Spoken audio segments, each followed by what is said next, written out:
皆さんは半抜けになっている単行本はありますか？僕にとってそれはブリーチで、アニメ終了と同時に千年決戦編から熱が冷めてしまい買わなくなってしまいました。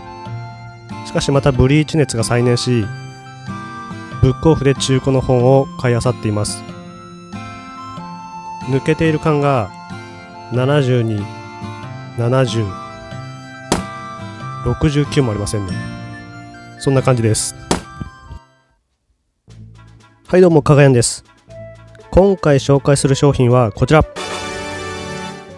RX78 ガンダムバージョン1ヤオー0079アニメーションカラーバージョンになります。ククルス・ドーアンが劇場版で、絶賛上映中ですけど、ガンダムっていつ見てもいいですよね。はい、それでは箱の横がこんな感じです。はい、続いてサイドを見ていきます。バージョン1ヤオーをベースにアニメーションカラーバージョンを淡い成型色で再現。腹部の2段可動、股関節のスライドギミックと全身に様々な関節機構を採用。手首の可動に加え、積極的なポージングに対応するための武器の保持力を高める構造を採用。コックピットハッチは開閉可能。内部にコアファイターを表現。胸部左右のフィンは可動式。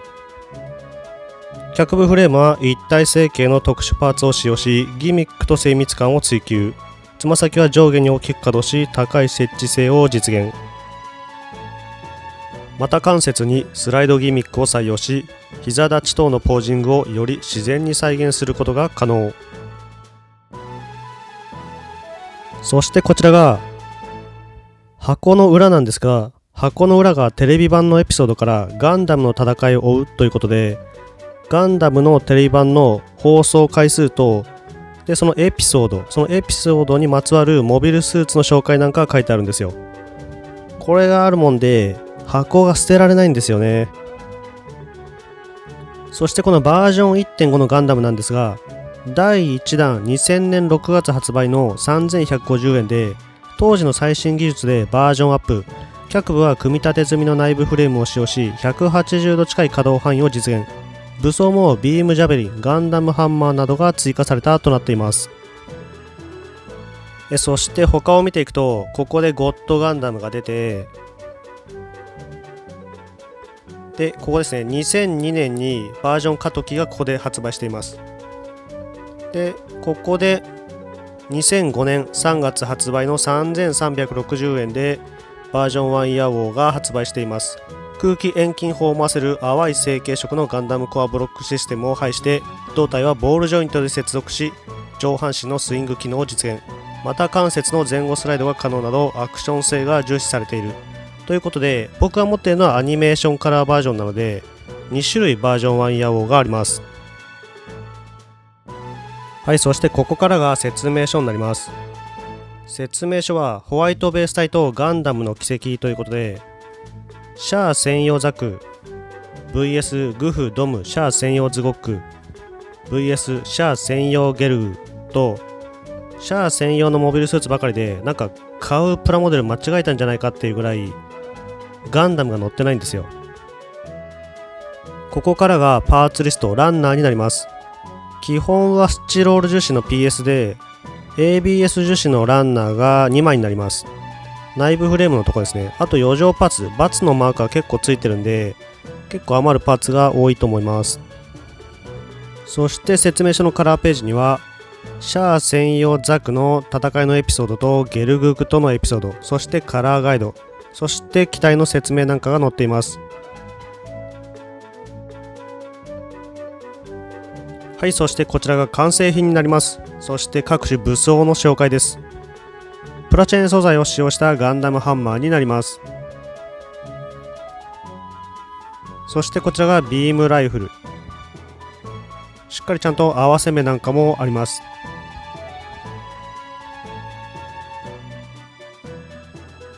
こちらが少しラインの入ったビームサーベル2本になります。こちらがハイパーバズーカになります。塗装が必要な箇所があります。そして合わせ目もしっかり残っているので、消したい人は消してください。パイロットフィギュアのアムロ・レイ、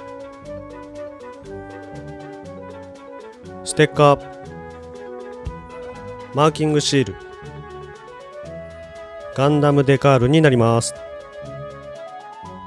地球連邦軍が V 作戦に基づき開発した白兵専用の試作モビルスーツ、8機生産された RX78 の2号機。設計主任はメインパイロットであるアムロ・レイの父テム・レイ技術隊が務め、連邦系の企業チームとともに開発した。当初の2号機は RX78 の1と同仕様で、銀色を基調とし各部に白が用いられた塗装だった。この塗り分けはプロトタイプガンダムにおける黒色部分を白に変更したもので、ロールアウトカラーと呼ばれる。さらに最終試験場のサイド7一番地コロニーに移送する際に、胸部が青、腹部が赤のトリコロールに改められた。2号機以外の他のファーストロット機も一度はトリコロールに塗装されている。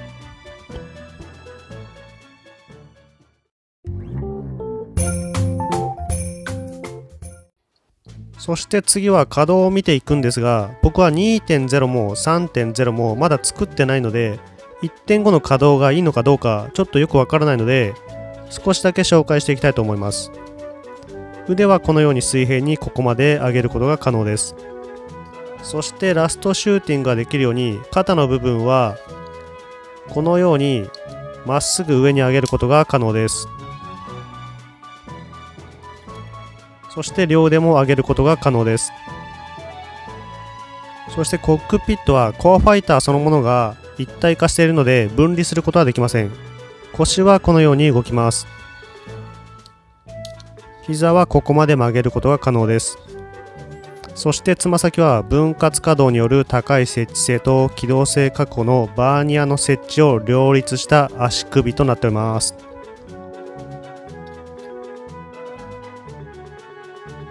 そしてシールド部分はこのように持ち手を外してグリップ部分を移動させて、もう一度別の場所に装着します。背部にシールドをマウントすることが可能です。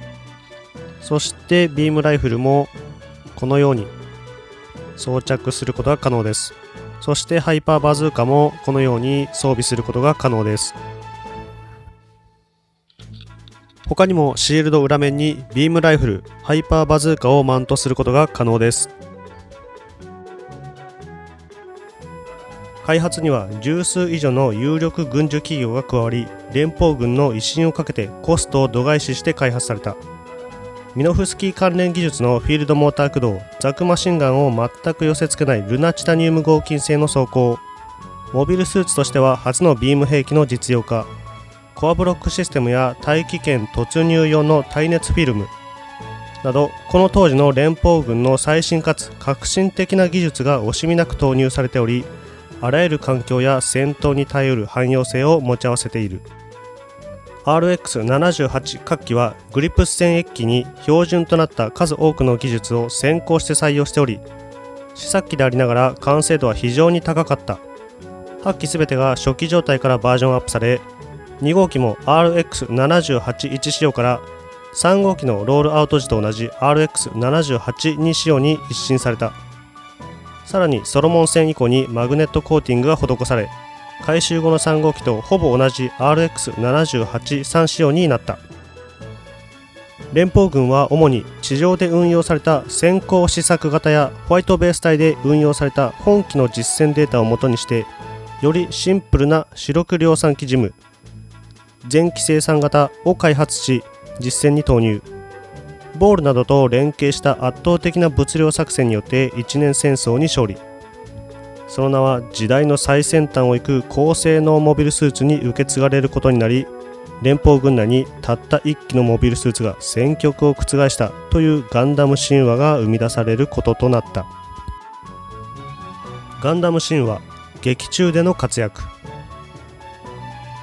試作機にもかかわらずいきなり実戦に投入され、3ヶ月余りの間に200機以上のモビルスーツと15隻以上の戦艦および5機以上のモビルアーマーを撃破するといった戦果を上げている。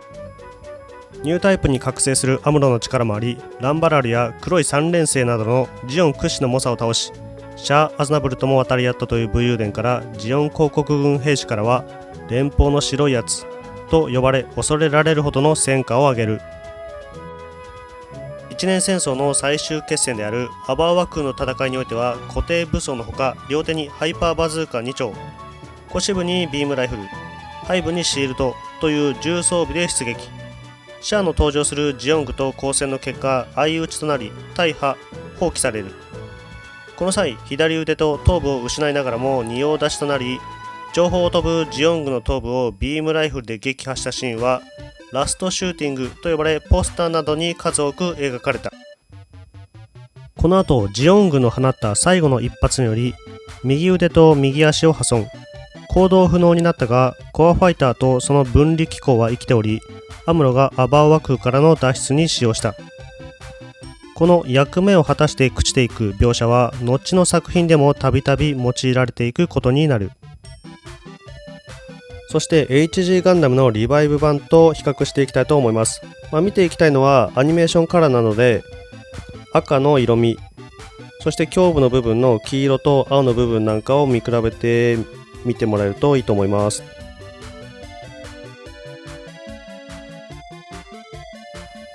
いや、そして本当にガンダムっていろんなバージョンがあって、何十年も同じ機体でずっとやってるのに本当に飽きないなって思いますよね。そしてみんなも飽きないのがすごいっていうのもあるけど、本当にデザインがもう天才的だなと思います。かっこいいですよね。さあ、そしてさらに特に意味はないんですけど、たまたま横にあったガンダムマーク2も一緒に並べてみて見比べてみたいと思います。このガンダムマーク2の白黒カラーもなかなか男らしくてかっこいいですよね。いや、この後ろ姿ごつくてかっこいいです。バージョン2も持ってるんで、そろそろ組まなきゃなと思ってるんですけど、いやー本当にかっこいいな。